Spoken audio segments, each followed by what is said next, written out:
what does history prove? Uh, there was, when the Dead Sea Scrolls came out, which is, the ancient Hebrew writings of the Bible. And when they did the translation of the Dead Sea Scrolls, Mm-hmm. the Leviticus scroll or the Isaiah, whatever the scrolls they had.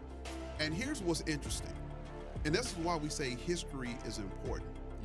That when they did the translations of the Leviticus scroll and other scrolls into English, and they compared the translation to Leviticus scroll to the King James, it almost read word for word. So God has the power to preserve. He said, well, I don't believe that.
All right. We say Shabbat Shalom. We're going to get ready to get started. Let me pass out the lessons. Make sure you guys save some seats. So we probably have several people that are still coming. We want to welcome everybody to the Shabbat College. I want to begin by acknowledging our churches. Bethel Temple and College in Chicago. Say Shabbat Shalom to you. Say Shabbat Shalom to the Nashville congregation. We say Shabbat Shalom to those that are in the Dominican Republic, in Coral Springs, Florida. We say Shabbat Shalom to those in East and West Africa. We say Shabbat Shalom to all of our members around the United States and those that are abroad. We say Shabbat Shalom to you. Okay, we just give everybody a couple of minutes to get settled. We have some folks coming in behind you, so make sure you guys are, you can just leave them there. We might have to run upstairs and get a few more.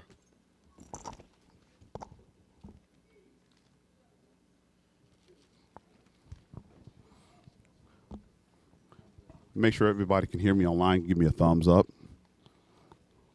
See Sister Cretia. If you can hear me, just give me a thumbs up. We're just giving a few more seconds for everybody to get settled.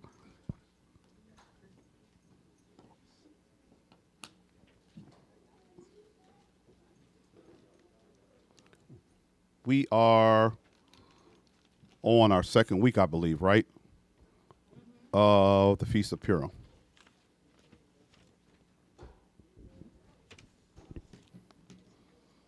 Shabbat Shalom.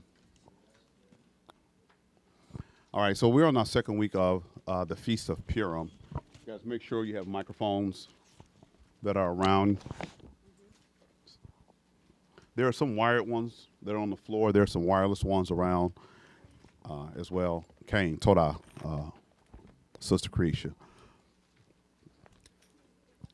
If you had to sell this, first of all, I don't even want to ask how many people did the assignment from last week.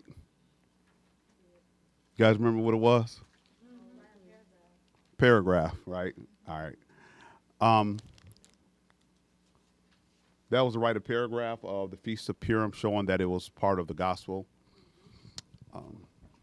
If I ask anybody in this class, we have somebody that's here that's new. Or somebody that's listening today that's new. That may not have heard of the Feast of Purim. Is there anybody who can give me, I mean, you got to sell it to me in 2 minutes. Can you sell me on the Feast of Purim? Like, I got to believe it. I got to know that it's something. And listen, I'm giving you some clues. I got to know it's something that I must do.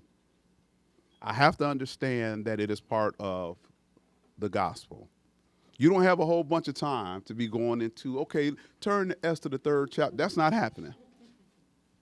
So if somebody asks you, well, where are you coming from? You say the Feast of Purim. But what is that? It's not just what is that. Can anybody give me 2 minutes? A 2-minute description of what it is. Y'all not feeling comfortable? Not confident in it? One hand? All right, Amon. You got a mic.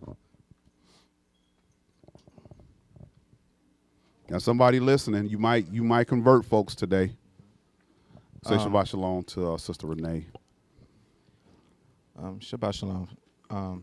So, the Feast of Purim, and its importance is based off the fact that there was a group of people called Yisrael who were going to pretty much face total annihilation. That means that everybody in every province, wherever they were, because there was a ruler over them, were going to be faced with total annihilation in one day.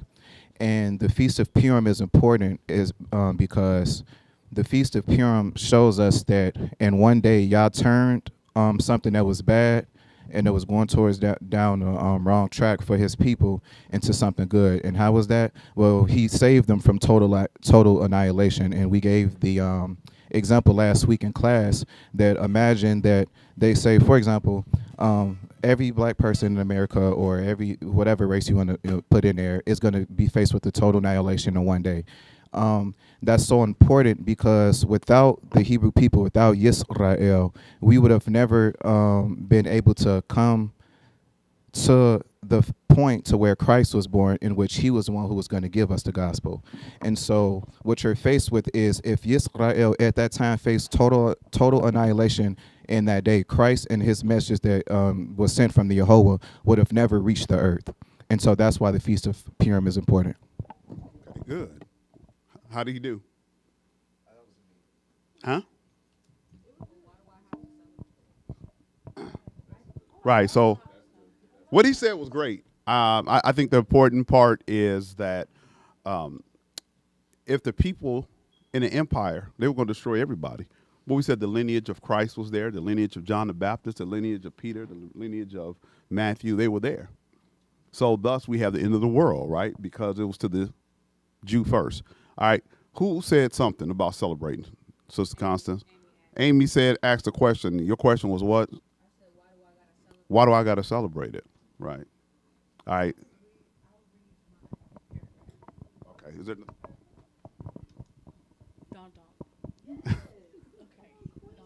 Okay. Go ahead. Let me hear your paragraph. Right. Your paragraph is going to answer the question. I'm hoping. Okay. All right. I said Purim was a feast day established in the book of Esther, and it was gravely important to the nation of Yisrael because Haman had ordered all the Jews to be killed due to Mordecai not bowing down to him. After days of fasting and praying in sackcloth and ashes, this ruling was turned around by King Xerxes. This feast day was to be remembered and commemorated for all generations forever because without the reversal of this ruling, there will be no more Yisrael, which means there will be no Christ, which ultimately means that there will be no remission of sins or salvation. Furthermore, it can be concluded that Christ himself or Mashiach himself observed Purim because he was our perfect example and kept all feast days and solemn assemblies. Good. Good. A couple more than we. Well, it wasn't really a question. It was to give the description. Oh, okay. Okay, why we should keep it. Sister Jane. Shalom, Toda. I just wanted to say Toda for sharing that. I appreciate that. And then I just wanted to clarify that there was not a reversal of the decree because once a decree is made, they can't reverse it. But what had really happened was there was another decree put out stating that Yisrael is able to fight back. And they did. Okay. So yeah, that's an important point. Um, make sure your mic was on. Your mic's on. Is it green? It's not. It wasn't on. No, if it's not green, now it's on. Was it? Yeah, I don't know if they heard what you said. Say that again. Shalom. I just wanted to reiterate that when a decree was made, there isn't a reversal of it. A decree is something that's set in stone.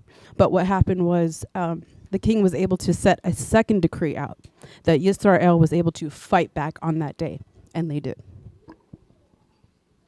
Okay. Yeah, I think your mic was on anyway.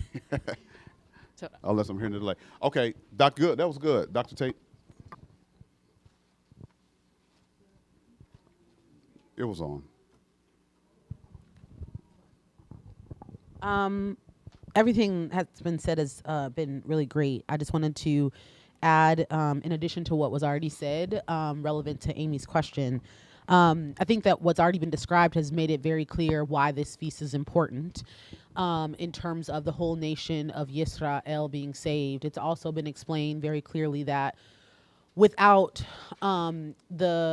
without El helping the people and them prevailing, then Mashiach wouldn't be here, wouldn't have come, and wouldn't have died for the remission of our sins. And all of that is exceedingly important.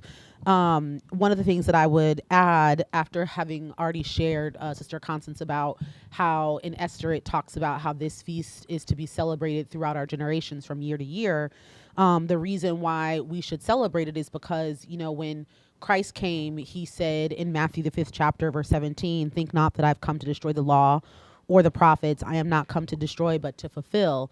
And here, fulfill means to do. And so by the time he had come, this law amongst Yisrael to keep this feast from year to year had already been made.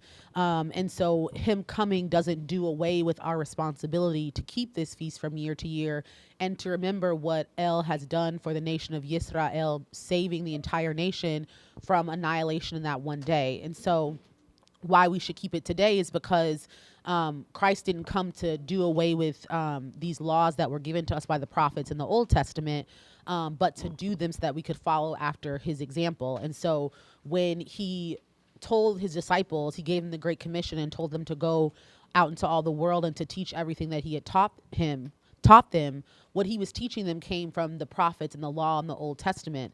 And there were additional things that he added and had the provision to add, but he taught them this feast. And so it's important that we keep it today because it was a law that was to be done throughout our generations, and it was not done away with. Good. So those were some great answers. Minister Naomi, I did send you Nashville, the lesson, just a few minutes ago, so you guys should have it. All right, so good. I want us to really pay attention and think. One of the things, and I'm not going to say I just got this, but I want us to really be serious about the information that we are receiving, to be able to digest it. And like, it's amazing to me that sometimes it doesn't matter. You know, I go back and not listen to our podcast, but even just looking at the message, the comments sometimes, and people are gone. I don't care how well you think you deliver something. People have these ideas that, I mean, it just don't make sense. And some of the comments, you're not going to get people to agree with you. The majority of the people are going to disagree and fight with you. So we have to really take root in these lessons and think outside the box. You think you good. I always say this, you know, you see people in the gym and they hitting the big bag and they doing the, you know, all that, and they jumping ropes and 2 times and 3 times. And then you get into the ring and somebody hits you in your stomach 1 time and you not braced for it, you going down. And so you got to really, really, really deeply prepare yourself for this ministry and the attacks. No matter how well you explain your answer, you're going to have to really understand it, not just to say it, but you're going to have to really understand Bible verses that support it. Now, one of the things, we have this Bible verse on our first, we're going to go and turn to our lesson. And this gives us some understanding. Now, here's a part that people is going to struggle with. White folks, black folks, and Indian folks, they're going to struggle with this concept of being a Jew. Most will tell you, yeah, Christ was a Jew. But to be a follower of Christ does not mean that I must be a Jew. And so that's one hurdle that we're going to have to jump. I say this all the time. And it's really, when you look at the Muslims, if you see somebody that's a Muslim and you look at folks in Mecca, go look at them walking around. What's that thing they walk around in Mecca? What is the square thing they walk around? Some of y'all probably know what I'm talking about. Where they make that pilgrimage? And you see black folks and Indians and whites, and you see every race. And they embrace one another. They love one another. So you Muslim, and they happy that they Muslim. They give them a hug. Don't say that when it comes to Jew, because they're going to say, well, you don't look like a Jew. So it's funny how on one hand, it's accepted. But when it comes to the Jew, that's not accepted. That all man, if you want to be a son, a daughter of Christ, if you want to be a part of the adoption, then you're going to have to adopt his culture. You're going to have to adopt his ways. You're going to have to adopt his belief system.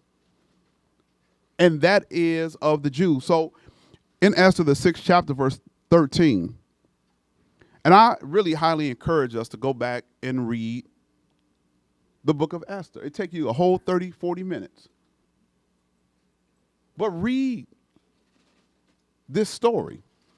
And I'm going to summarize before we read this Bible verse of what this Bible verse is talking about. Does anybody, well, I'll just do it to save time. This guy Haman, who was Haman?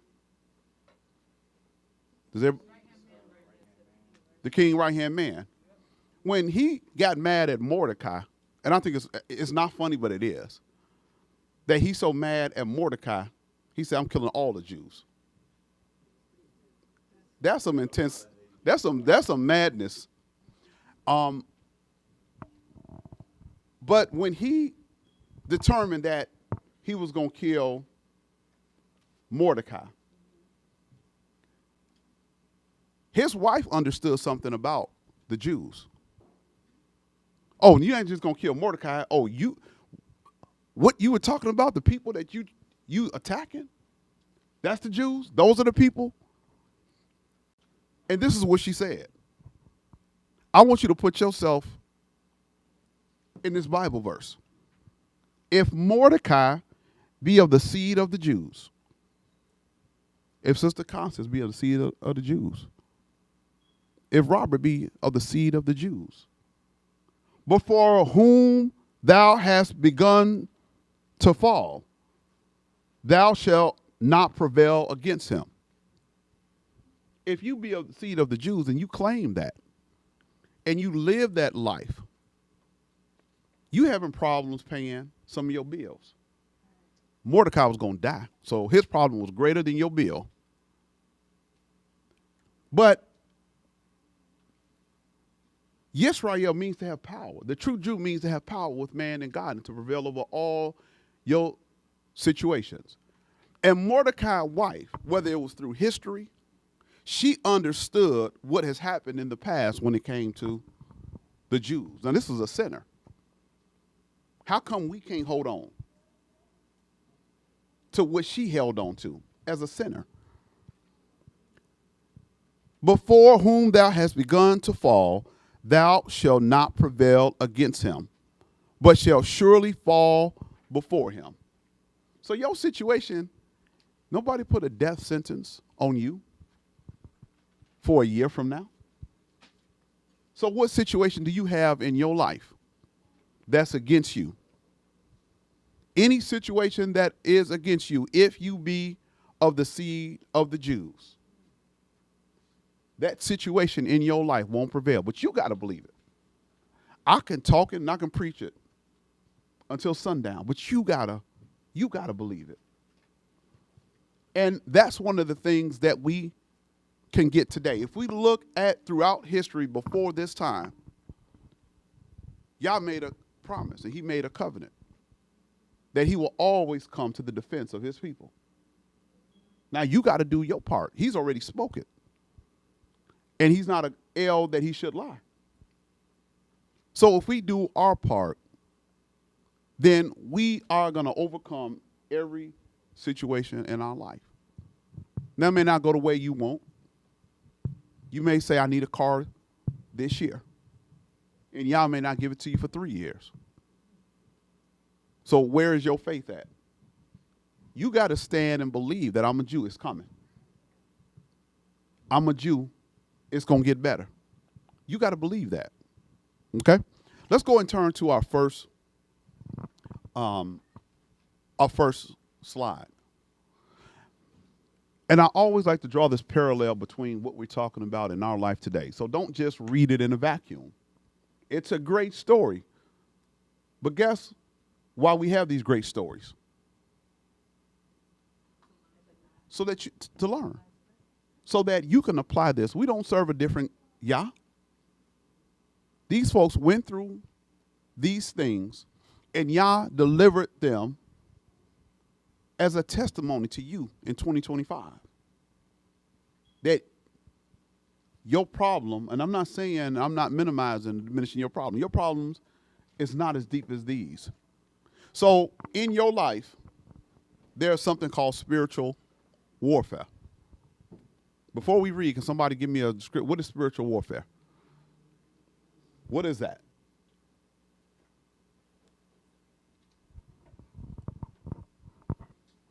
Amon? Or you had your hand up too? Go ahead, Amon. Go ahead. You had your hand up. What is spiritual warfare?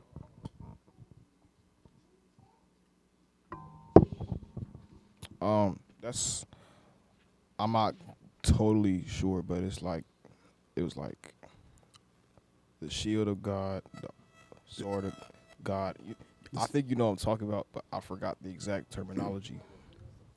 What is spiritual warfare? It's like you got to put the I want you to think about the two words, spiritual warfare. So it's, as far as spiritual goes, spiritual is because like it's against other spirits, like Okay. that try to like enter your whole like life. It's a battle of spirits. Yeah, it's a battle of spirits. Are the spirits friendly? Are they friends? No.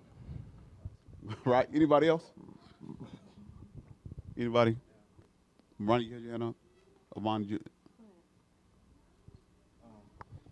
It was pretty much said, but when you're dealing with spiritual warfare, number one is the word spiritual says is something that you're not dealing with physically.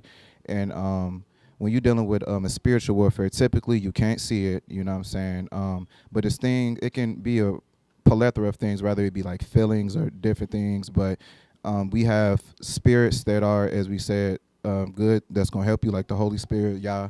And then you have spirits that are against you, like Kalel and all the angels that came down with him. So when you're dealing with spiritual warfare, it's not a physical battle. It's something that you're dealing with outside of your physical body. So, Okay, good. Anybody else? Ronnie, then we're going to read what spiritual warfare is. I think one thing that might be important to understand about spiritual warfare is that it has physical manifestations. Mm-hmm. And oftentimes people feel like they're fighting something physical, but because they're not understanding that it actually has a spiritual foundation, that it's hard to fight, because you can't fight spiritual warfare with physical things. Yeah. You got to go into that spiritual realm in order to fight it. I think everything we do, some of you may disagree with me. I think every aspect of our life and everything we do, we fight spiritual. I mean, it's a spiritual fight. Anything that's against us, when you get a disease in your body, you know that's spiritual warfare. You know, when I'm not Dr. Tate, so don't you quote me. But most of the times when I'll use high blood pressure, You know why it's a spiritual warfare? Because you fighting food. You fighting what you eating. Man, I shouldn't be eating that, but man, I love them fries. I love whatever it is. So it's a spiritual, yeah. So that spiritual struggle, food is beating you. And then it causes a manifestation of something to happen in your body. There are things that, I'm glad Elder Nate not down here, because he started reading this book about your mind, and I know it's true. But you can cause yourself to be sick by the way you think. You fighting thoughts, it's spiritual thoughts. Now, I'm getting deep into that. I was telling Amaria yesterday on the way home that I think, somebody said this, a sinner. We was just talking in general, that people that are schizophrenia, I believe that those are demons, that they're fighting demons. And so when we have these issues, it starts in the mind. You got to control your mind. Your body is off. You got chemical imbalance because you allow certain things to enter into your mind. And you focusing on those things, and it's causing a change. I know it's cortisol, all that kind of stuff. Now, at this point, I'm going to turn it over to Dr. Tate. I'm not going to speak about that. Okay. I actually had a Bible verse I had hoped to share, if that's all right. Sure. Coming from Ephesians, the 6th chapter, verses 12 and 13, because I think this is what you were speaking of earlier. For we wrestle not against flesh and blood. So what we're wrestling is not a physical battle, but against principalities, against powers, against the rulers of the darkness in this world, against spiritual wickedness in high places. Wherefore take unto you the whole armor of God, Elohim, that ye may be able to withstand the evil day, and having done all, to stand. And so when we think about spiritual warfare, this is one of the Bible verses that comes to mind, because it's not you're fighting, something physical, but you're fighting the pervasiveness of evil in this world, right? That can end up having you warring even in your own mind, right? So what you were talking about, even with just like the food that you consume. So whether it's television that you're watching or what other people are eating around you, what is common in the norm around you, that is spiritual wickedness in high places, right? Like these things are so pervasive, or things that are go counter to what El would want us to do are so a part of everyday life in this world that you have to actively fight against those thoughts and fight against that dominant culture. And the way to do that, as you were saying, is put on the whole armor of El, to be able to fight against those things that the world would have you to believe is acceptable or normal or okay. Yeah, absolutely. There are things that you fight that you don't even know you're fighting. I wouldn't come for a number of reasons to the moon service for 24 years, 23 years. Every blue moon I'll come. That was a good one. There you go. Yeah, it probably had to be a blue moon because that's how often I came. But it's like sinning. It's like doing anything. It's dangerous. You got to really protect your mind, because I okayed it. Man, they'd be there too long. It's Tuesday. I got to go to work on Wednesday. It's not as important as the Sabbath day, or it's not important as Friday. And so when you start telling and speaking certain things, that little demonic spirit, like, yeah, you're right. It confirms something that's wrong. I've done things for years, and I let the little wickedness in my mind confirm. Sorry, you good. So you are constantly having a spiritual warfare, and sometimes, again, you don't even know that you're having a spiritual warfare, but you are. So let's read spiritual warfare, because there was something that was going on, and Elder Nate and I talked about it all week, and I don't know how much we really pay attention, but let's read. Can I get a reader to read spiritual warfare?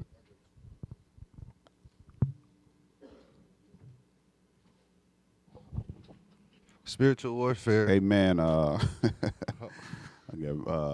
Minister Uriah. Come on. Spiritual warfare is not a physical battle, but rather a fight against unseen spiritual forces.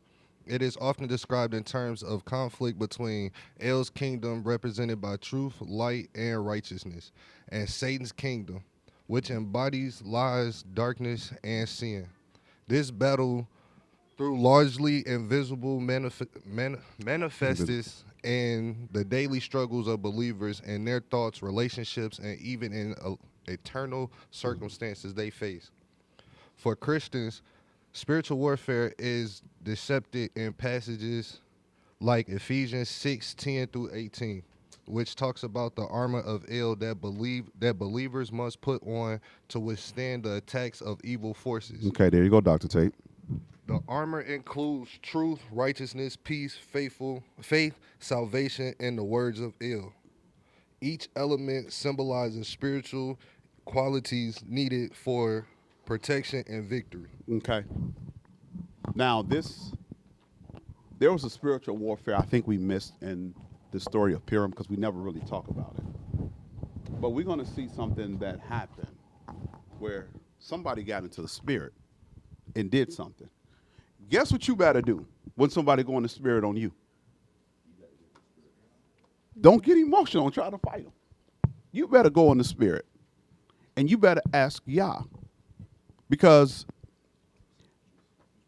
when we talk about spirits, we're not talking about your spirit. We talking about going into the spirit. You're going to either go into the spirit of good or the spirit of evil. And you're going to have to combat them in the spirit.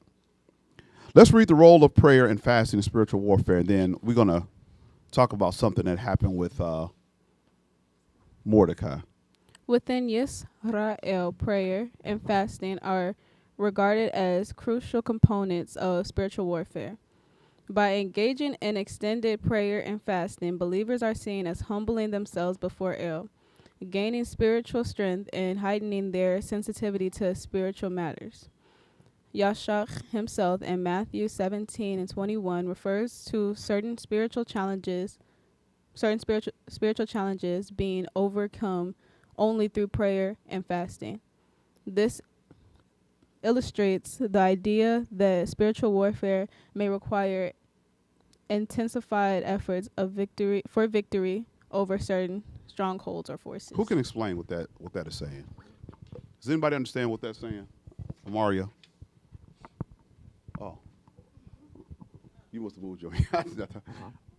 What does that mean? That, first of all, I talked about with spiritual warfare, but how does prayer and fasting relevant in spiritual warfare? By praying and fasting. Fasting allows you to, like I said, be more sensitive to the spirit world.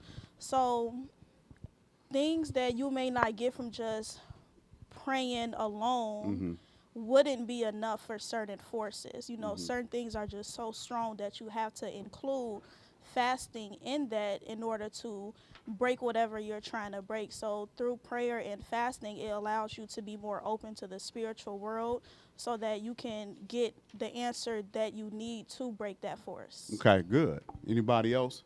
How many people know that something was going on in their life? You were going through some things, and it might have ran across your mind, man, I'm a fast. I need to fast. I'm going to fast today. And then you thought about the Italian beef sandwich.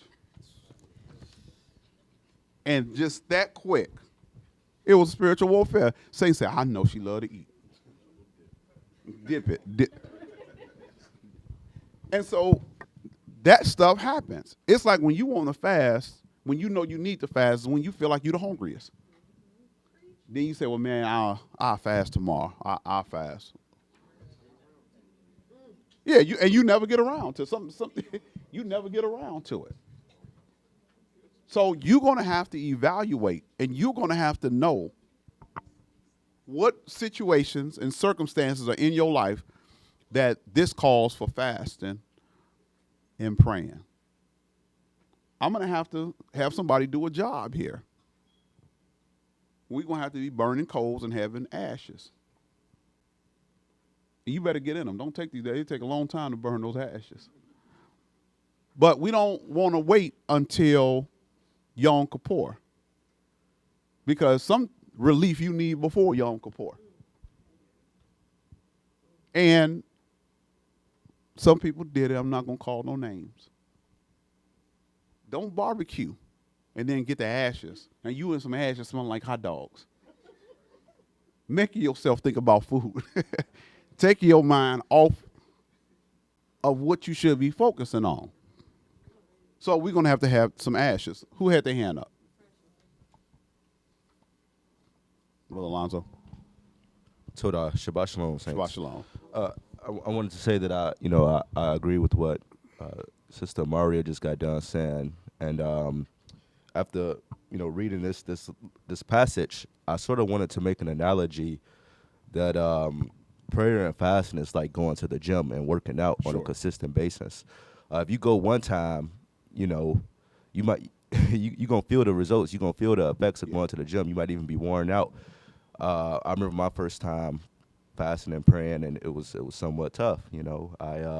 I went into it with the right mindset, but it was like, wow, I'm fasting outside of Yom Kippur. I think it sort of gave me a different mindset about it.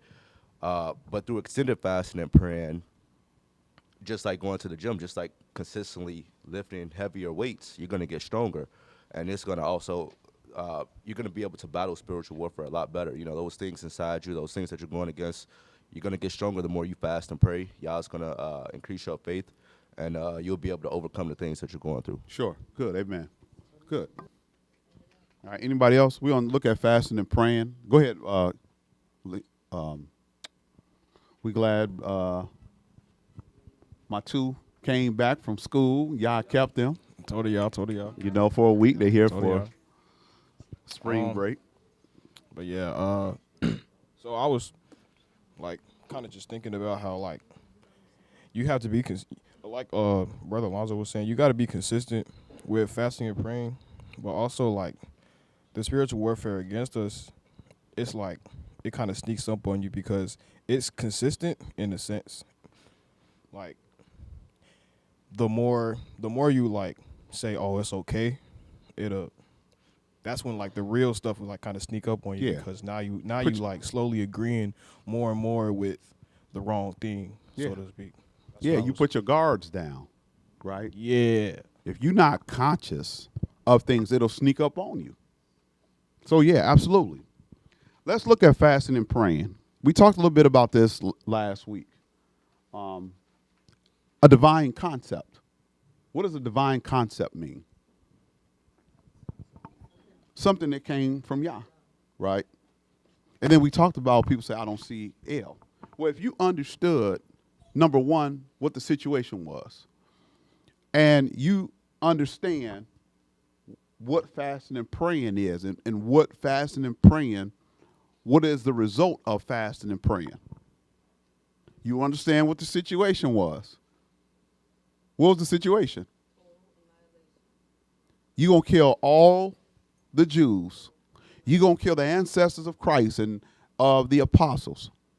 You're going to kill every adult, man and woman, every teenager, every child in an entire empire, somewhere between 600,000 and 1 million people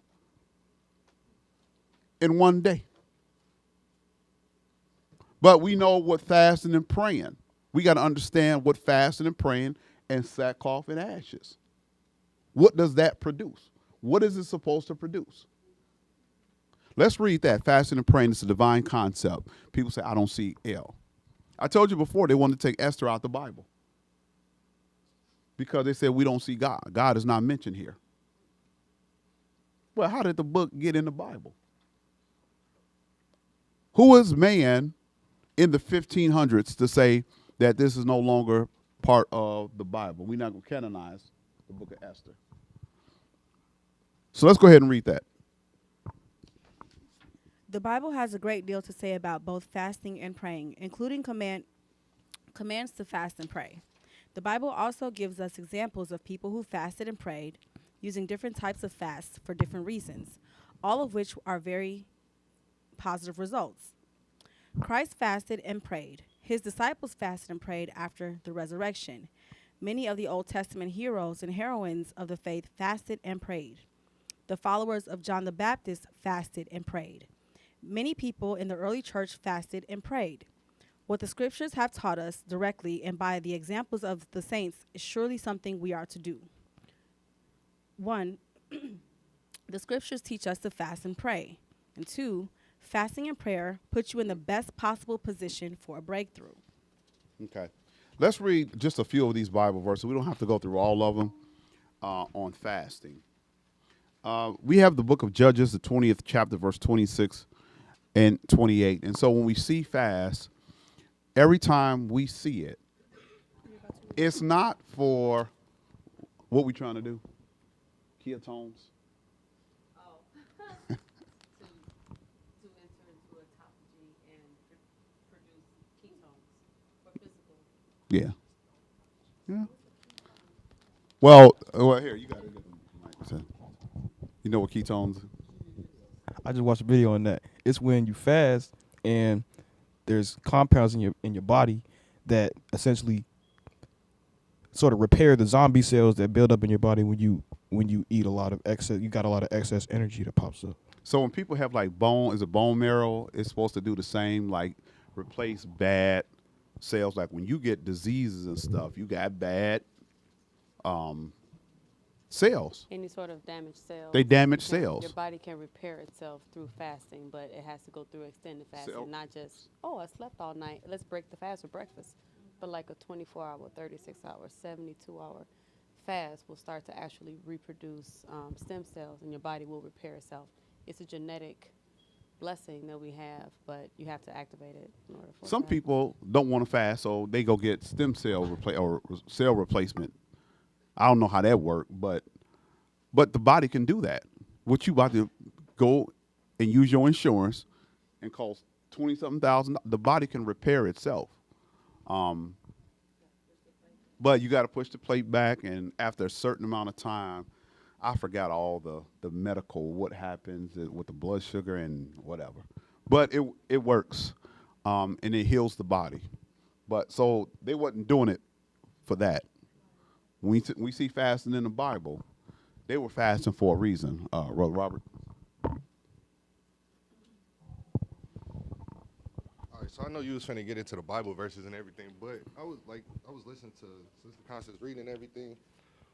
How many, cause I'm looking at it, said like they had different types of fast, and I'm looking like I didn't know it was just like more than one. So I'm trying to figure out like how many fasts are there and like what are they? Well, I mean, I think she was saying that they fasted many times throughout the Bible. And when you fast, it was either Yom Kippur. That's what I'm saying. It wasn't for the health reasons we talk about. Because even on that fast that we talked about, you can have water, things that don't raise your blood sugar, coffee.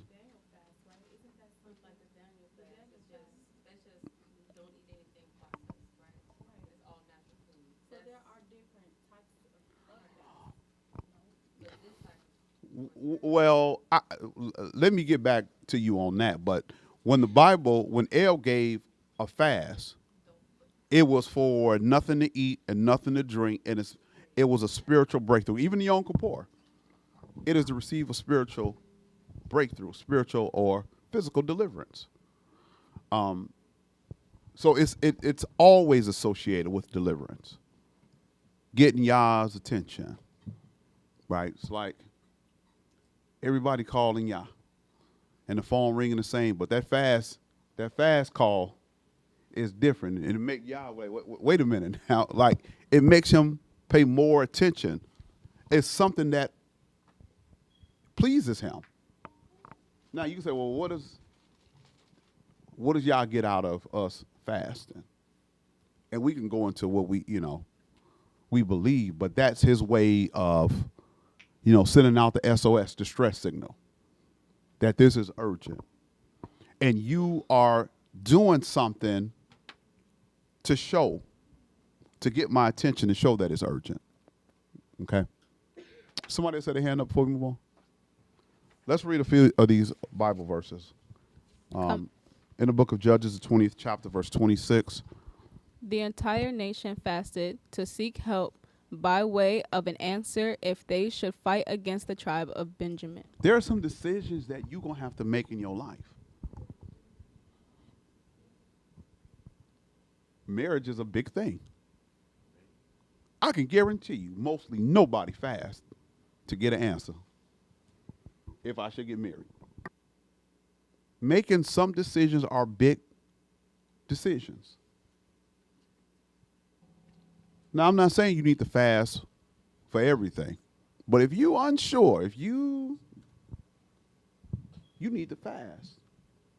And guess what Yah will do? He going to give you an answer. Somehow, you say, well, Yah going to speak to me? I don't know. Maybe he'll have her hit you in the head with a pot. You be like, she crazy. I'm not marrying her. It can be whatever.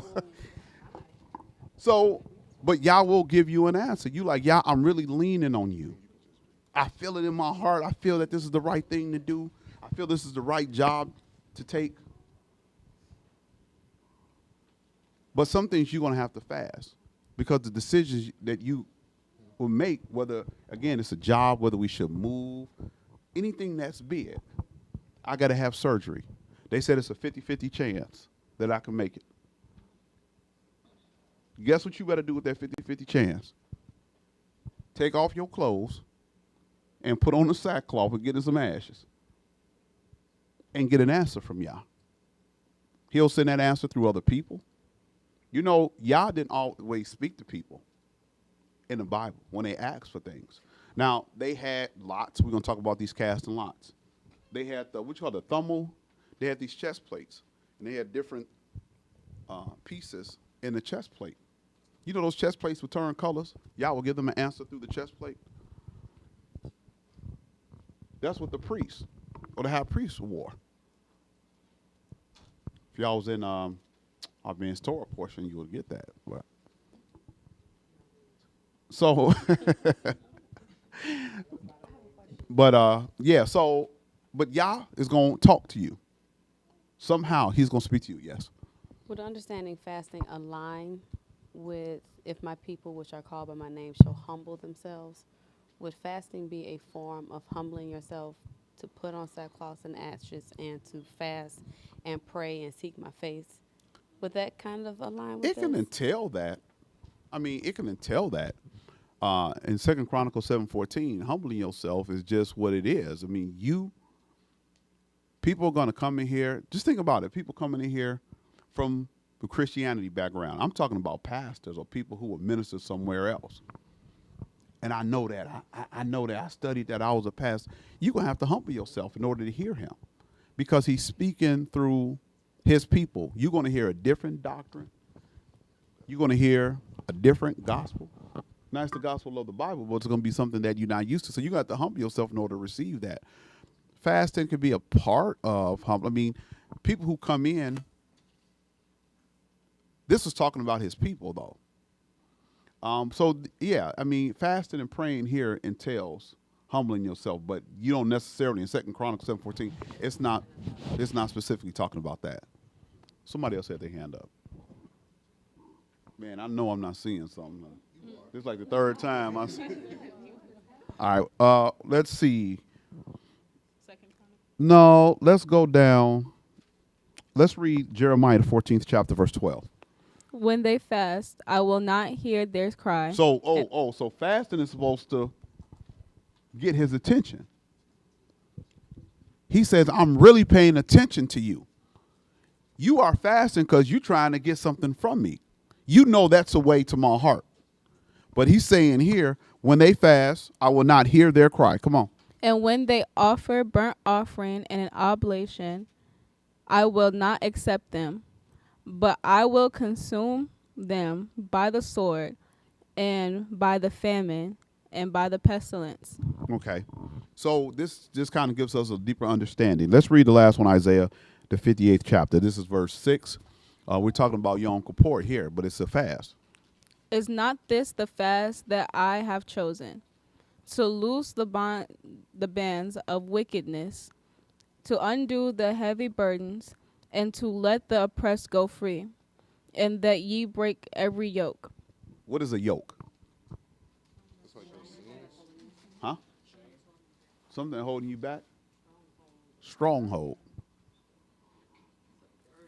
So this is talking about Yom Kippur, but this is not limited to Yom Kippur. He just said, I got a day where I set aside. Listen, you may have had a peachy keen 1 year. Nothing really heavy hitting you, right? So if you don't fast, if you say, well, I don't have to fast, everything Yah has blessed me this year, you better fast on Yom Kippur. Because there are some things that, although you may not see them, although you may not be facing certain things now, guess what? There are things that are developing in your body all the time. Hey, break that yoke now. Whatever is being done in the spirit, there are things that have been called in the spirit that haven't come to you yet. I want you to break that yoke. All of us have been in places and jobs where folks just don't want you, it don't matter. It seems like you just can't move. Break that yoke. There are things that you're trying to do in business, and it seems like I'm hitting this brick wall. Fast and pray and break that yoke. Sometimes Yah put you in the position because he wants you to get closer to him. In order for you to get closer to him, sometimes, not all the times, he going to put some yokes in your life. He wants to get a testimony out of you that others may be encouraged. And so we asking y'all to remove those things. If you praying and you fasting and y'all open up doors, don't you know that that's going to draw you closer to him? Don't you know you got a better and closer relationship? Don't you know you're going to serve him more? And so it's important that we fast and pray. Now, we saying all this because we're about to go into something that happened in this story of Purim. All right, let's go to our next page because I think this is an important, and I don't know how many of us have ever looked at Purim from this standpoint, because we're talking about the spirit, right? And getting into the spiritual battles. Let me get a reader to read this next one.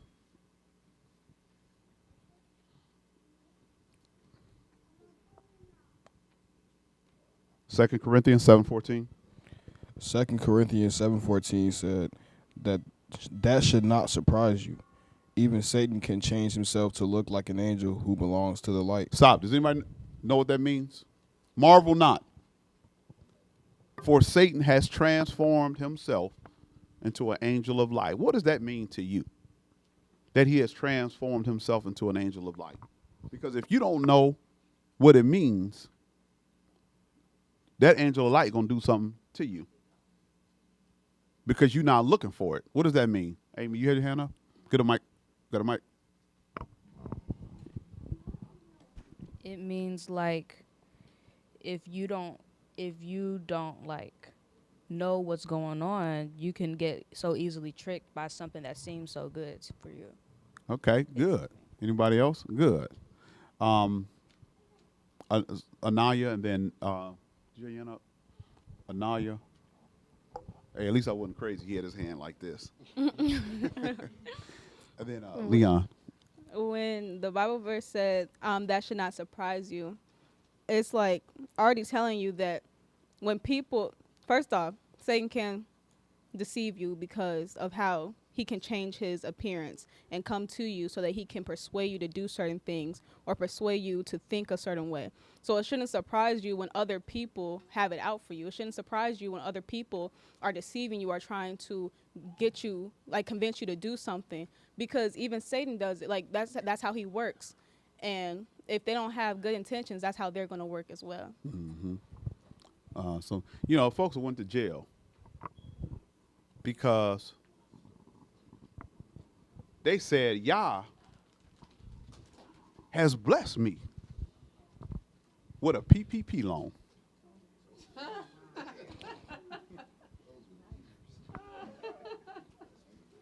Right? A whole bunch of people put it on God. Hey, it looked good, and y'all said he gonna give you a blessing or whatever. So yeah, that may be extreme, but there are gonna be some things that's gonna look extremely good. I'm not gonna take nobody else. Go ahead, Brother Leon. So what I had got from that was like, it really shows that like you have to cling on to the word of El, because it even says we can't lean on our own understanding. Right. And like, I feel like those two verses are they go hand in hand, because in this world, what looks good is probably bad. Yeah, everything that looks good is not. So you need to consult. You need to not to be so lackadaisical, and you need to try the spirit. The Bible says, try the spirit to see if it's of El. That means that there are going to be spirits.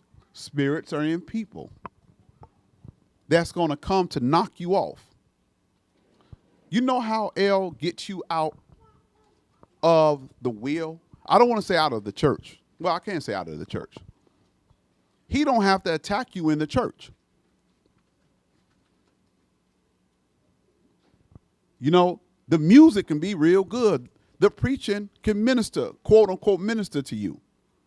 But there are things outside the church that you're doing. You living in sin. You stealing. I mean, I don't know, whatever you doing. You're not always keeping the Shabbat.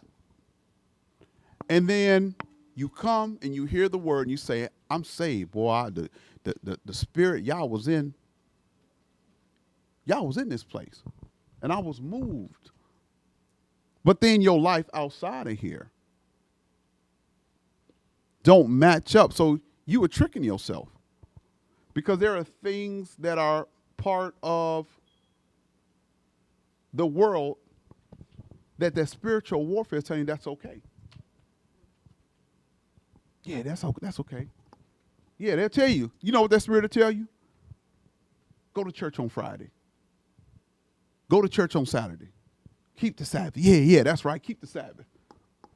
And so in your mind, you think that, you know, people who are rich, it's hard for them to get into the kingdom because they're prospering. And they got all the things they need. So in their mind, they're okay, well, yeah. And it happens all the time. Because you're doing okay, and you say, I'm praying, you think that you're okay with Yah. But that's the deception. Did you have your hand up? Go ahead. Torah. So when I was reading the verse, something that came to me when it said that we should not be surprised even Satan can change himself to look like an angel, that to me just confirms that Hillel is a deceiver. So he's going to deceive you by looking like the light. And when I think about Yah and his behaviors, if it doesn't align with Yah's behaviors, then we should leave it alone, because it's Hillel, and it won't align with the word of Yah. Sure. Let's finish reading this, because watch what happened. Where it says after Haman decided to war. And while we're doing that, because never mind. Let's go ahead and read the rest. Who's reading? Somebody was reading.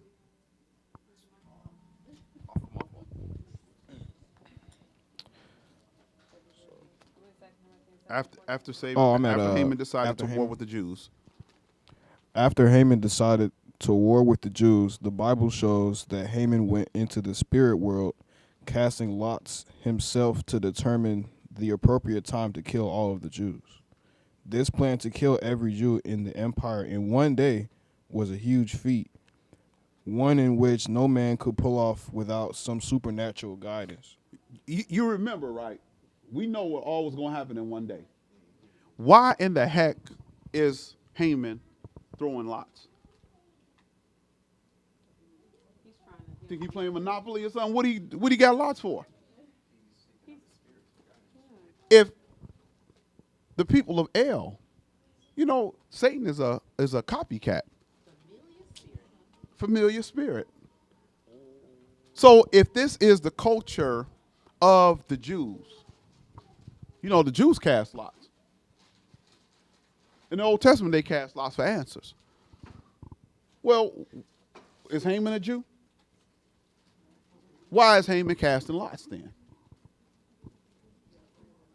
They got, hey, it's a familiar, hey, using the same system.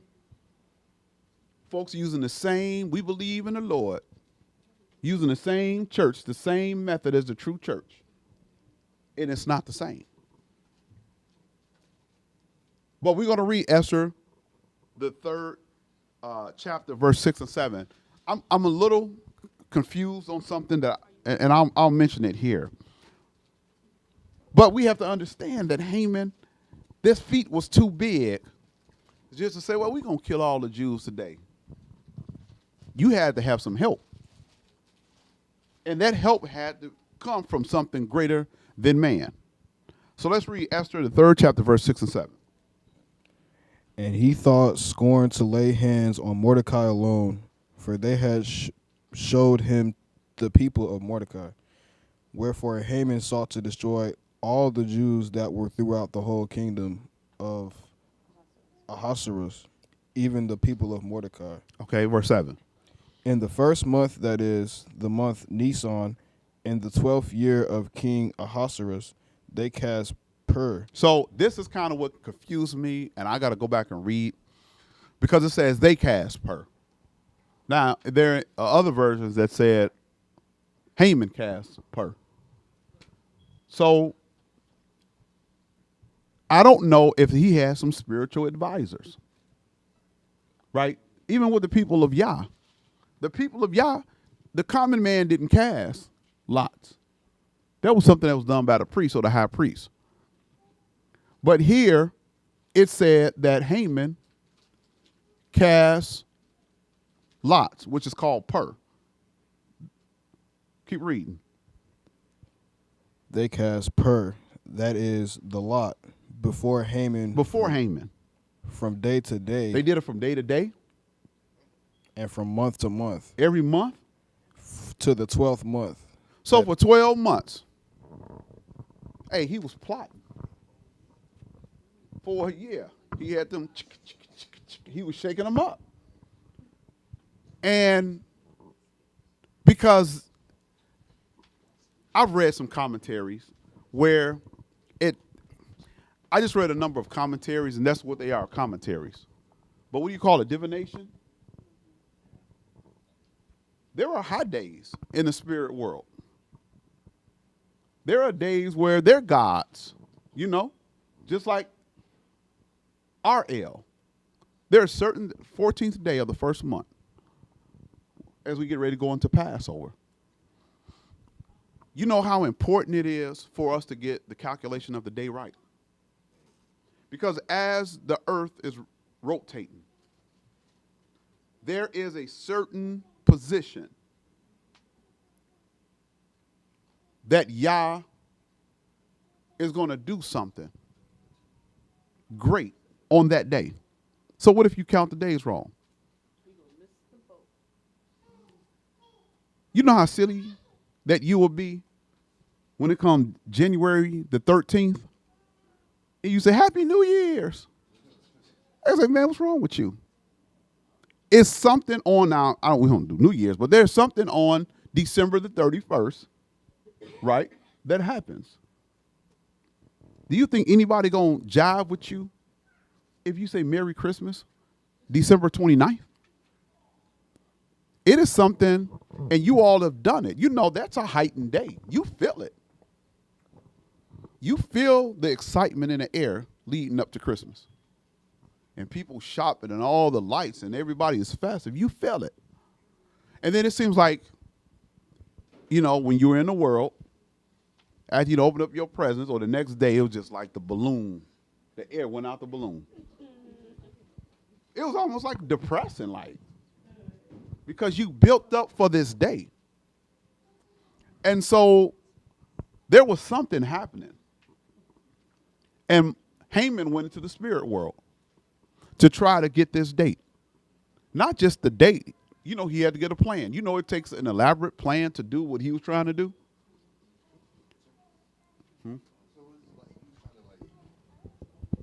So when you say he was trying to get the date and everything, so what you're saying, like he was trying to wait till all of them was like together, like to really wipe them out? No, or? they in an empire. Okay. So imagine 7 countries. Imagine 7 United States. When you think about an empire, it's other countries. Right. Imagine Jews being in 7. There are 7 United States connected. Mm-hmm. You know the type of plan you got to have to find everybody and kill everybody that's a Jew in all those countries in one day, 24 hours. That's what I say. It takes a wicked spirit to help you plan that. But the date is important as well. You know, Yah works on days. If you go back to Leviticus, the 23rd chapter, it gives you specific days that you are to keep the 7-day Sabbath. Specific days when the Feast of Tabernacles must be kept. Specific days for all the feast days. In the spirit world, Satan got high days. So folks want them spirits with them if you're going to try to pull off this feat. Okay? We'll read a few Bible verses, casting lots.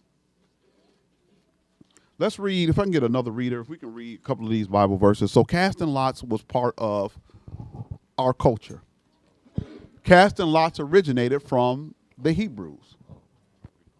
And so I always kind of think about it, and I don't know why I never saw it until this year, that Haman was duplicating what the Jews did. Remember what I said, when somebody go in the spirit on you, you go in the spirit on them. And there was something that Queen Esther told them to do. She said, oh, this is what's going to happen? I want you to do this for me. I want you to fast for 3 days. Everybody in Shushan, fast for me. Now, I know everybody didn't read the story. Do you know why she said to fast for her? To get the courage. Huh? Who? Anybody? You got? Anybody go? Cause I guess she needed extra help to get God's attention. Oh, yeah. She needed extra help to get God's attention. Well, because when you went before the king, there was a certain time that you were supposed to go before the king. And then not only that, she had to kind of be mindful of how she asked the king, because typically you went before the king wrong, you were going to get killed, or cast it out. And so she needed Yisrael to pray for her, because she needed Yah to lead her and guide her on how to go to the king and when to go to the king in order to speak to him to save the people. If she did one thing or said one thing wrong or went at the wrong time, then that could have resulted in her death. Good. Brother Alonzo. Toda, obviously I agree with Minister Amon. I think I had a conversation with Elder Nate and Minister Joseph about this, because in today's time, when we think of like husband and wife, the wife is usually always by her husband. But they gave me insight and revealed to me that back then a king could have had plenty of different women. So it's not like his queen was just with him all the time. That's why it was so offensive for her to just pull up to his room like, can you do this for me? Yeah. So when you put it that way, it's like, well, yeah. When you put it that way, it's like, that's why she couldn't just enter whenever she wanted to. Yeah. So that gave me additional insight. Hey, they were bold. Like, they were married, but she didn't sleep where he slept. She slept and she had a little princess palace. And, it wasn't like, hey, you on my side of the bed. That wasn't happening. And he may not see his wife for 2 or 3 weeks. And so if you come, as much as he loved her and that was his wife, if you come to the king's palace, now I don't know what he up in that palace doing, but you show up and you wasn't summoned, hey, you about to go on out back and get stoned or hung as a wife. I didn't call you. Take her out back. Right? They were bold back then. So she went to his courts. And he ain't kill her. He called her, raised up his cup, called her in. He loved her so much. I mean, that was like the tradition was. That was the tradition. But he loved her so much that he didn't kill her. And he asked her, listen, I want to give you the cliff notes and then you don't go read. She did. Yeah. But she was fine, though. She was fine. She was fine. And he was so mesmerized by her. He couldn't say, hey, come live here with me 24/7. That didn't happen. But she said, I have a request. You know what his response was? What is your request? I'll give you up to the half of the kingdom. I'd have been like, it's done. I'd have been. And you gonna give me half the kingdom? And guess what? She didn't say what she wanted.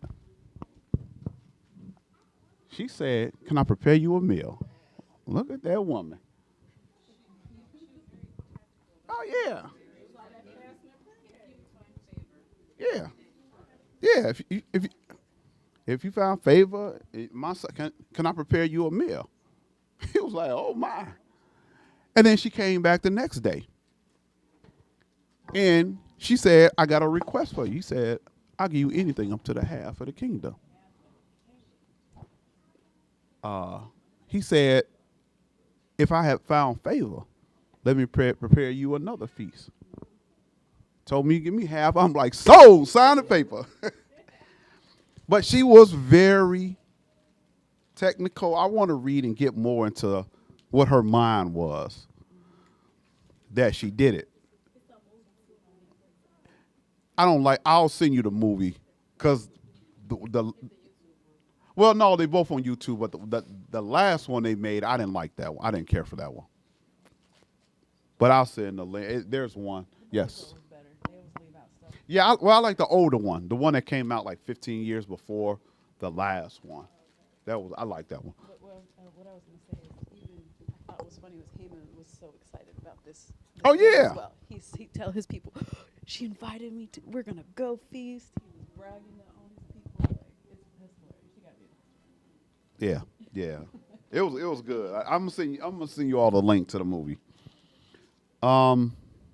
So let's read just a few Bible verses of casting lots. If somebody can go ahead and just read, just grab 3 Bible verses. We're not gonna read them all.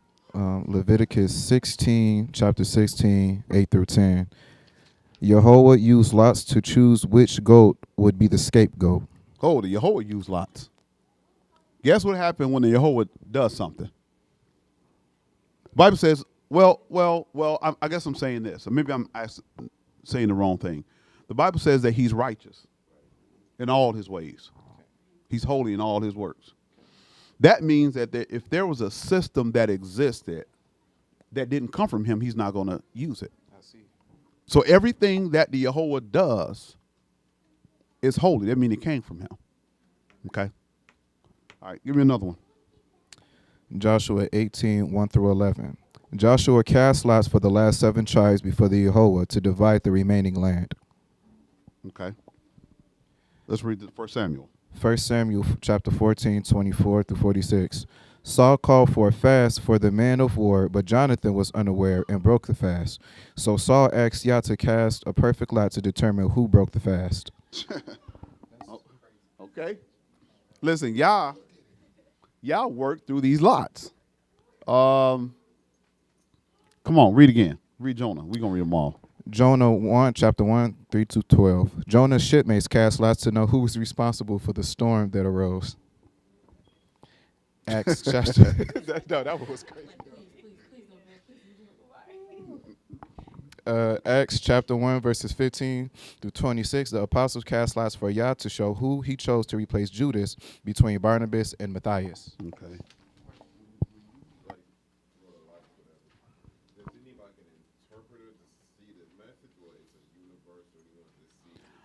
I don't know how they interpret lots. I'm not sure what the system of casting lots and what it, like, how did you interpret that? Like I read that lots can be sticks, can be stones. So I don't know what that system was. Yeah.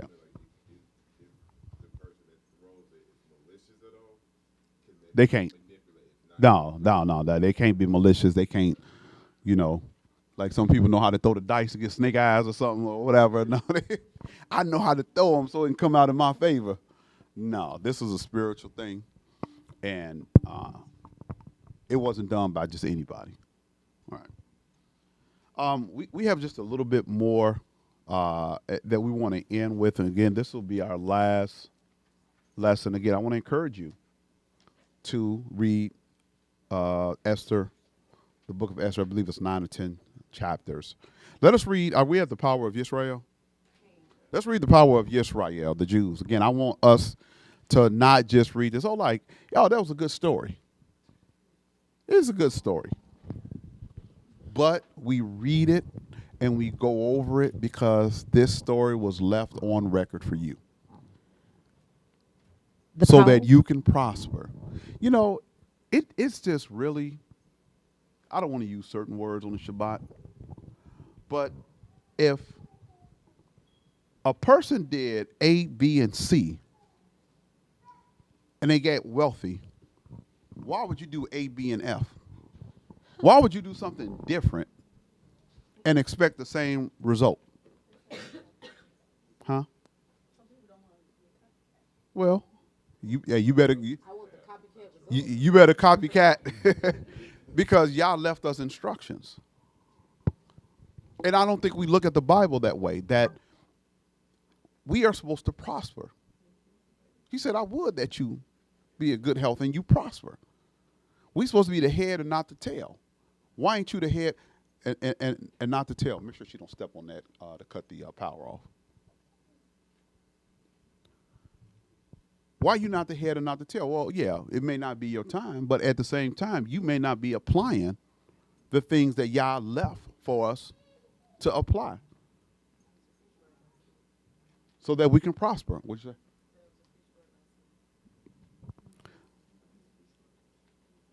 You got to take this stuff and not read it as a story and not read it as, well, I feel I have a strong relationship with Yah. Good. He wants you to have a strong relationship with him. But he also has to get glory through your success. Isn't that wonderful that God is going to be glorified through you? Through the things that you accomplish? And it may not be in what you're trying to accomplish. You may do something in here. And guess why he's going to get glorified? You got something in you that's going to radiate into the whole world. And millions will come into the faith because of what he called you to do. What he calling you to do may be greater than, I want to be a famous singer. Or I want to be this great athlete. That's your desire. But when you do what's in the book, the fulfillment and the joy that you get in your life will be much greater than what you really said, I love, and this is really what I want to do in my life. Because Yah has ordained it. And when he ordains something, man, that's his will. And he's going to bless you. He's going to bless you with the desires of your heart because you were obedient to his will. We read all the time, thy will be done. Not my will, but thy will. And sometimes it's hard for us to understand what his will is because we have a will. Right? So let's go ahead and read the power of Yisrael, the Jews. Can I get a different reader? The power of Yisrael, the Jews. We see in the story of Purim merely confirms the power and strength that the people of El, God, have been appointed with. There is power in being a true Jew, who are called by the name of Yisrael.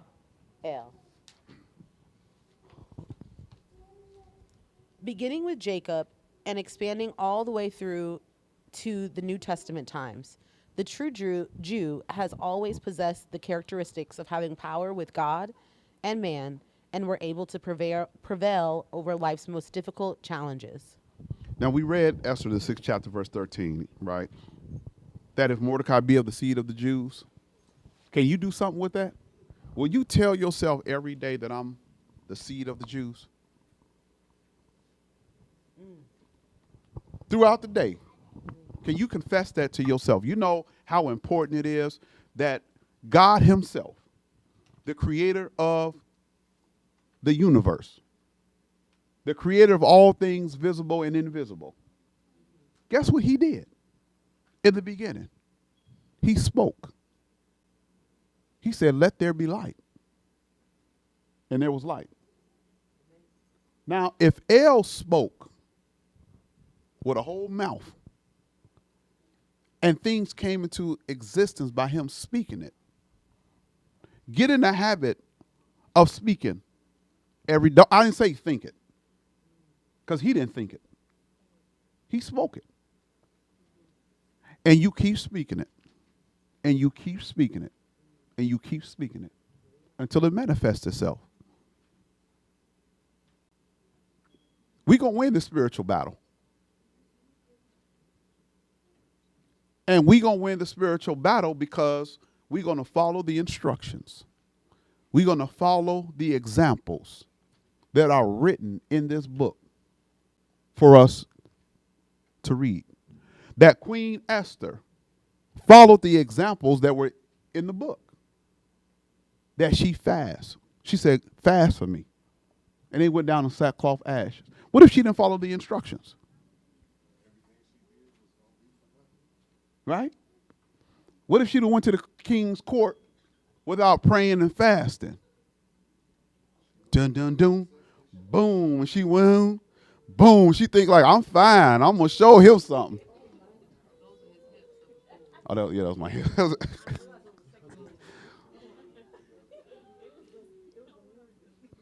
She would have been dead with her fine self.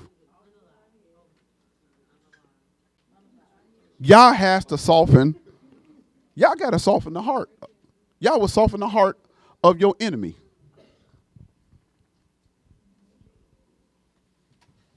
There are things that Yah has for you that people may say, I'm not, when Leon come in for that job or whatever, I'm not giving it to him. Yah can put something on somebody to change their heart. And that's what he did. Listen, you know what happened with his first wife, right? His first wife, he said, ooh, he was drinking with his buddies. He said, bring her fine self here. She said, I tell King I ain't going nowhere. He ain't about to show me off. Call me once every 3 months to his castle. Hey, that man put her on a donkey and gave her a bag of clothes and sent her off somewhere. Kicked her out. Right? So attitude is everything. She did it with the wrong attitude. I ain't coming nowhere. You come and show me off. All right. So we know about the power. We're not going to read Esther, the 6th chapter, verse 13. Let's read the last one. Power with man. Do we see power with man? Do we see power with God and man in this story? We see both of them, right? So the Bible doesn't have to say that Mordecai and Queen Esther had power with God and man. The description can be there. Right? You can tell me, there are certain things about many of us that nobody don't have to tell me about you. I see it in you. I see people who are structured and organized. I see women who are good women and men that are stand-up guys, good husbands. You got to tell me. Okay? Let's read Power with Man, and then we're going to get ready to close out. Your ability to overcome all your circumstances depends on whether you are the people, the true Jew, called by the name of Yisrael. Because of the Father's grace and mercy, he allows the intercessor to work on behalf of individuals' lives that are not his true people, allowing them time to come into the full knowledge of his truth. We should not assume that these people are living a life that pleases the Father. This grace will soon run out. They will not be able to overcome all their circumstances. Whether it is indeed a mystery for many to understand how they become Jews, the book of Esther and other books proves that it is indeed obtainable. So let me be clear on this part, that the intercessor is not working for those that are not saved. However, the intercessor will work on behalf of those that are not saved, but yet predestined. Is that confusing? Does everybody understand what I'm saying? Yeah. Well, he got to lead you somehow. You know, you think about, I guess everybody else was born here except Sister Constance and Brother Glenn, Minister Yosef. Yeah. We and he'll bring. Listen, the intercessor will lead folks to you through a marriage, through relationships. He'll say, I want this person. Guess how I'm going to get them? I'm going to get them through somebody that they like. He's not going to just speak to you in your sleep and say, go to YouTube at TV Bethel down there or something like that, right? Like he'll send people. You'll become friends with somebody. And somebody will be like, hey, why don't you come to church with me one day? And they may be saved.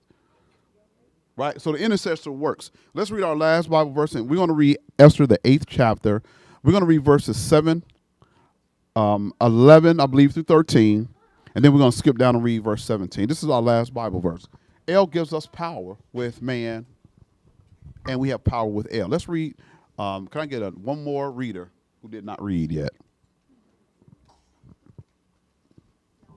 Okay, Esther, the 8th chapter. Go ahead. Esther, the 8th chapter? Yes. Then the king Ahasuerus said unto Esther the queen and to Mordecai the Jew, behold, I have given Esther the house of Haman. Do you know what Haman's position was? He was second in command. Oh, I gave her what this dude had? Oh, he wasn't mad. He was dead. he was mad walking up to the gallows. So he built, and I'll say this for Brother Glenn. He was so mad that he built a gallows, a special gallows, to hang Mordecai on. And it turns around that they hung him on the gallows that he built. Man, hey, sick to his stomach. Yeah, sick. Hey, listen, you better be careful of what you do to Yah's people. You better be careful of coming against Yah's people. Listen, Yah said vengeance is mine. Somebody was like, well, yeah, God said love your enemy. You know why he said love your enemy? Because Paul was the enemy of the saints. But he says, look, because you don't know what y'all going to do. Your enemy is in the right space, in the right place, at the right time. For whatever reason, love him. Because whatever y'all going to do with him, he going to do it. If he your enemy, why would you know it's a bad practice to start formulating hatred in your heart towards people. Because, there's some people Woo, I'm talking about like in the last year that I wanted to knock out. But the problem is when you have that feeling towards people, the next person comes, you feel like that. And so you develop this pattern of this is how you cope. I'm going to knock him out. I had a buddy always talking about knocking somebody, everything, I knock him out. And so that's your way of coping because vengeance is his. And although they're your enemy, he got them in your life. It's going to benefit you, whether you know it or not. It may be developing you. It may be whatever the case may be, right? So it says, I have given Esther the house of Haman. Keep reading. And him they have hanged upon the gallows, because he laid his hand upon the Jews. Put yourself in these positions. Come on.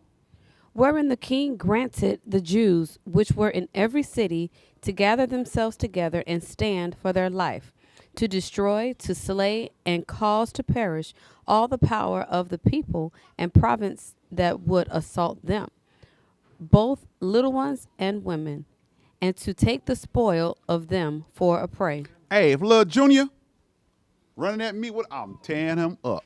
See, hey, it says the little ones too. Hey, you know there's some bad little dudes back in there. You know, little 12, 13-year-olds, just slingshot. She said, get him. Hey, she said, get him. But here's what's amazing. Here's what's amazing. That the king said, I love Esther so much. You all can kill my people. I'm giving you permission, you Jews, to go kill all my people if they try to kill you. Power with man. Verse 13. The copy of the writing for a commandment to be given in every province was published unto all people, and that the Jews should be ready against that day to avenge themselves on their enemies.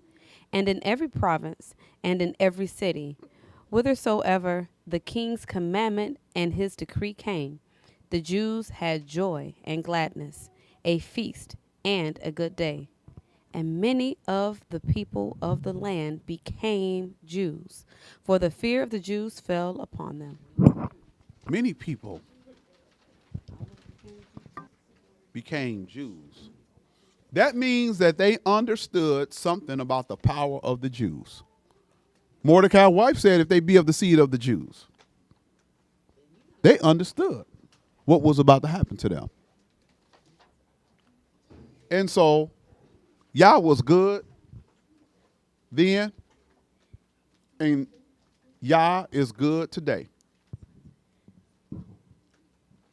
And I want us to remember that he is still functioning the same way. So I want to come here on the Feast of Purim. And I know we work. I know it's a solemn assembly. But I want us to be here on the Feast of Purim. And I want us to go back in time. I want us to praise Yah as if we just got delivered this week from complete annihilation. So we thank Yah for one accord. You know, I continue to talk and to preach about us being unified. And we're going to be able to do some great things only if we unify. You know, the Jews fought and they killed a lot of folks during that time. They had groups of men and groups of women and groups of children that was unified in the fight. I know that this is going to turn quicker than many of us believe it's going to turn. But we got to be unified in the faith. We can't be off doing different things and not understanding what the mission is. What is the mission in your life? Have you ever asked Yah, what is your mission? Don't worry about the jobs. Don't worry about the house. Don't worry about all that other stuff. Because he told us to seek the kingdom of heaven first, above all things. And his righteousness and all these other things he going to add unto you. So ask Yah, what is your mission? What would he have you to do? I see it. I see it in the spirit. And it has already begun to take place.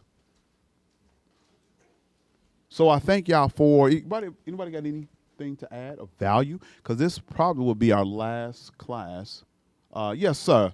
Brother Brooke, yeah, this will probably be our last class on Purim. And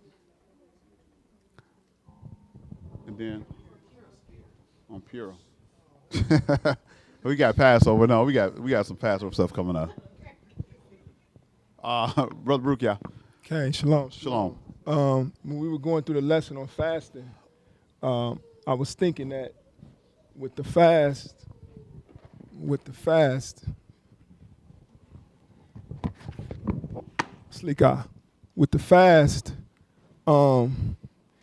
most every time we see somebody in the Bible fast or commission a fast, it was effective. So because they were faithful and living right, obviously they was in tune with Yah.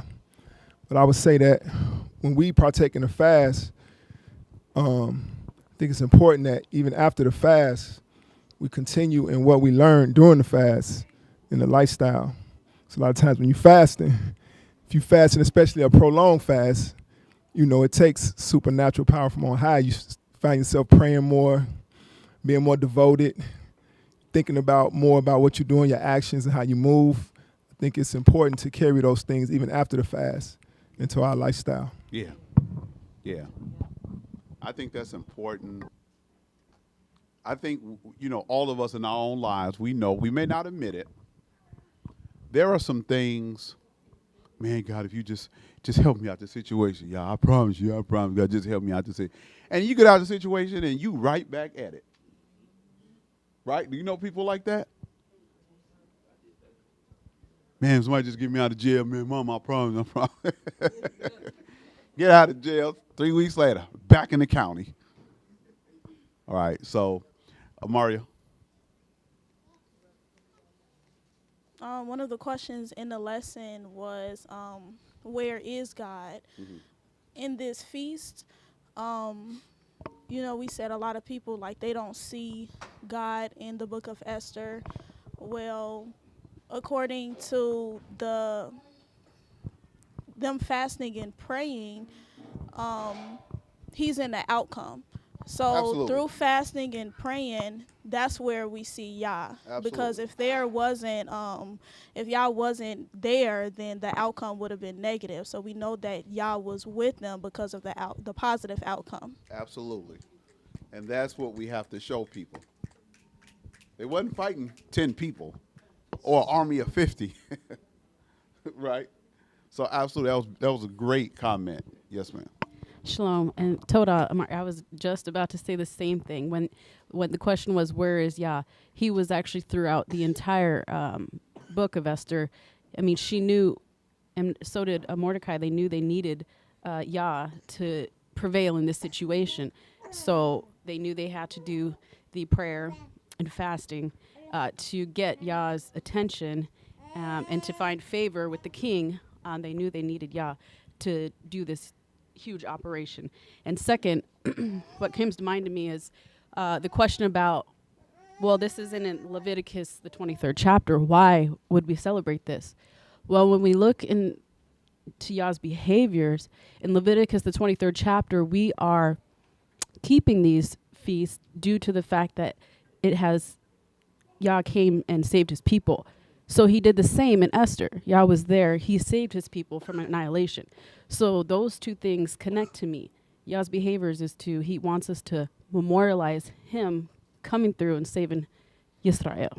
Yep. Excellent. Listen, you're gonna have some feelings. Don't think because I'm saying you Yisrael, just walk bravely through every situation. No, you're gonna have some emotional outbursts. Hey, Mordecai was outside the gate losing it, right? Hey, I look. Well, he might have some thinner clothes. It was hot, but he ripped his clothes, and he was yelling. So I'm not saying that you won't have no emotional feelings when things come in your life, but Mordecai understood the word. Just because you know the word don't mean we're human. When somebody say you got a disease or somebody say you got some ailment, it's natural for us to feel some type of way. But Mordecai understood the word. He understood that it is impossible. It's impossible for Yah to destroy all his people. Yah has dedicated people, and salvation has to come through the Jew. So Mordecai understood that. He told Queen Esther, if you don't do what you have to do, you may die. And many of us may die. But Yah gonna raise somebody else to deliver his people. Mordecai understood that, Amon. Yeah, I just wanted to add one thing that I love about reading the Bible is seeing the perspective from the outside. And so what I'm seeing is like in the very beginning of Esther, we see that Yah was already moving and setting up the scenario for Esther to be able to get to that point to even be queen, you know. And what I was noticing was like when Mordecai and they did, you know, they refused to kneel before Haman. I'm just starting to see, you know, from the outside that although they were worrying about it, although they fasted and prayed and they was living right and keeping the commandments, Yah knew their hearts before that situation happened. So he already set in stone. Now, of course, you still go through, you know what I'm saying, with the fast because Yah knows everything. But just to see how Yah was setting up this whole situation from the very beginning, because the first wife was doing all of this and got kicked, and now he needed another one. And, you know, just seeing that, and that reminds me even today, although things may be hard and although you may be going through things and you don't see your way out, have faith and understand that in the spirit, from y'all's perspective, that outside perspective, things are being worked out for your good. So there's no need to stress. And that's what the Bible consistently tells us, you know. So, yeah, I think that's great. I think that's easier said than done. I think that, but when we going through, all of us, when we going through some stuff, yeah, you don't say, man, they turned my lights off. They didn't turn my water off. Dog, they done took my car. Like, we don't go through all of that and then still be kind of confident. So sometimes our confidence is shaken. So it's important, number one, that we read our word. But number two, it's important that the church becomes this community. I want to overstress that the church becomes this community where when you're going through, people still feel I'm okay because I got support. I know I got people I can go and get food from. I know I can come to the temple every day and cook. My lights or gas. I mean, whatever the case may be. I know there are people that will help me, you know, from time to time, get back and forth in Uber when they took my car. You got a community of support. Listen, Yah gave Adam a woman because Adam needed some physical direct connection. I mean, saying, well, let me go pray to God. Now, I need somebody to talk to. There's a different type of comfort, you know, that we get from being around our friends or being around, you know, people who love us and can have a conversation. I mean, a physical conversation with us. And so we're working to build that community within here. That you can come here at any time. And there are people here, there are folks who are experienced, there are people that can give you advice and counsel. There are people that can give you, because some folks ain't there yet. Sometimes your hope, you got to put your hope in me. put your hope in brothers and sisters. Peter told a man, he asked for silver and gold. He said, but look on me. I don't have that, but look up on me. I know you don't know how to have the faith, and your faith, listen, I'm not God. I'm not telling you, look on me like that. But sometimes you need somebody that's stronger than you until you get there. Man, I'm done. We thank y'all for the class. We are getting ready to turn the page and get ready for our Passover and our Passover lessons. Unless Elder Nate has had some mind-blowing epiphany that we may have to do this another week, but I think this will be our last class. Again, I want to encourage you to read the book of Esther. You're going to get something. It's a great. I will send you guys the link to the movie on Esther. I think that's about it. We want to thank those that have joined us online for our churches, and to those that have visited us via our Facebook live stream, #Restoration Gospel, and those that are watching our live cast on YouTube at Bethel TV 1. We want to encourage you to go to our brand new, rebranded website, tvbethel.net. We have frequently asked questions. If you have any questions or comments, you can go to our Facebook page, again, at #Restoration Gospel, and then inbox us, or you can send us a message through our Facebook page. As you all know, we have a podcast channel. We want to encourage you to go through those podcasts. We have 2 more, I think, that will be released in a couple of weeks. Then we have a new website as well for that, restorationpodcast.com. We ask you to visit that website. And, we look forward to doing bigger and better and greater things, and to spread this gospel across the 4 corners of the earth. There are lost sheep of Yisrael that we're responsible for. So do your part. What is your mission?